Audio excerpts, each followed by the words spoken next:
This is going to be a quick update guide on the rotation and priorities for a Restoration Druid in the MoP Prepatch. If you want an ultimate guide, however, you will just have to wait until actual patch day for level 90. So let's first talk about some of the changes that have happened in Restoration Druid for the MoP Prepatch. There's a few changes in the stats, like Intellect no longer provides mana regen or a larger mana pool for us. It's now completely based on our spirit, and our mana is actually a full fixed value at 300k. Like I said though, the regen of it is still impacted by our spirit.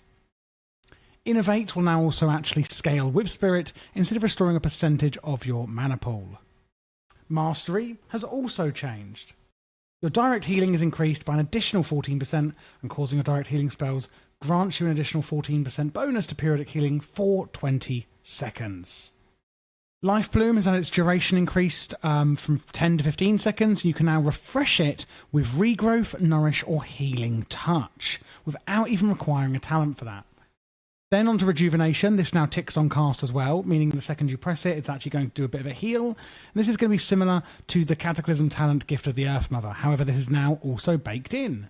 Nature's Swiftness is now a 1 minute cooldown. Regrowth has a 60% crit chance baseline, and Tranquility now heals 12 people per tick in 25-man raids, and it was previously only 5 in 25-man raids.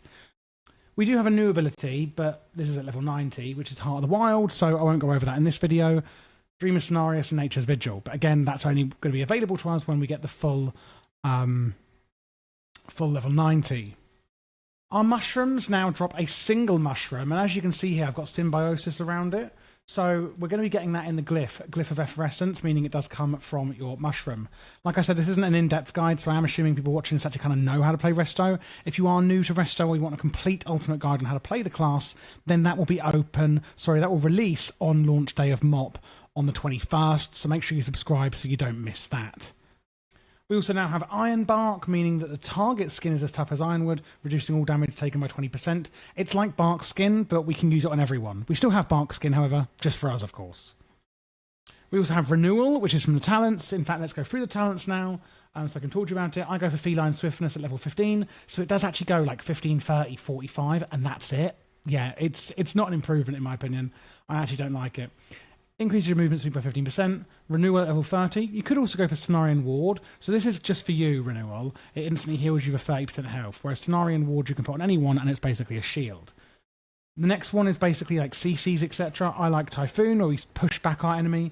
Incarnation at level 60, where in Restoration, because all these are the same in any spec, so for Incarnation as a Restoration Druid, we get Tree of Life, increasing your healing done by 15%, increasing armor massively, and enhancing some of our spells, like Life Bloom, Wild Growth, Regrowth, and Entangling Roots.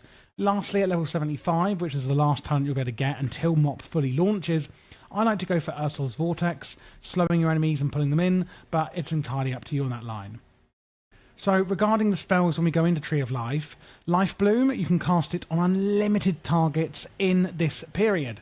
Wild Growth affects an additional 2 targets, and Regrowth is instant casts. This is a massive cooldown that we can use. Apart from that, put your Wild Mushroom down, so number 1 priority, put your Wild Mushroom down, and it's basically going to absorb overhealing from your Rejuvenation, and then we can use the Bloom to actually expend that overhealing. You can cast your Wild Mushroom and then recast it somewhere new, and it'll move the current mushroom. Keep up Life Bloom at all times on somebody, generally going to be the tank, and it can stack to 3, remember. I would use your Swift Mend going into a Wild Growth pretty much on cooldown if there is a lot of damage going out. Basically, Swift Mend will proc your Soul of the Forest if you do go into the talent for it. So if you go into Incarnation, you get that one. If you go into Soul of the Forest, then you gain 100% haste for your next spell when you cast Swift Mend, which you'd use then on Wild Growth, but it does depend on if you're using that talent. It also gives you a lot of uptime then on your Mastery. If someone is in critical danger, we're going to use Regrowth. We can also use Nature's Swiftness to get a free instant Regrowth as well when needed. And our primary filler is going to be Rejuvenation.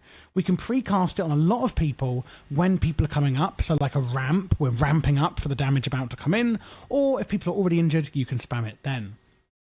We've still got things like Innovate, etc. and Tranquility. We have Genesis, where it targets all party and raid members and accelerates the rejuvenation effects, causing them to heal and expire at 400% the normal rate. So if you have got a load of rejuves out and you need to get super quick burst healing, you can use Genesis in order to do that. And that's pretty much going to be the main rotation that you're using in the MoP Prepatch. So not an incredible amount has changed for us Resto Druids. If you are looking for other quick pre-patch guides on any other specs, then check out the playlist you see on screen. And like I've said a few times, I'm doing a full in-depth ultimate guide the second that MoP Classic launches itself.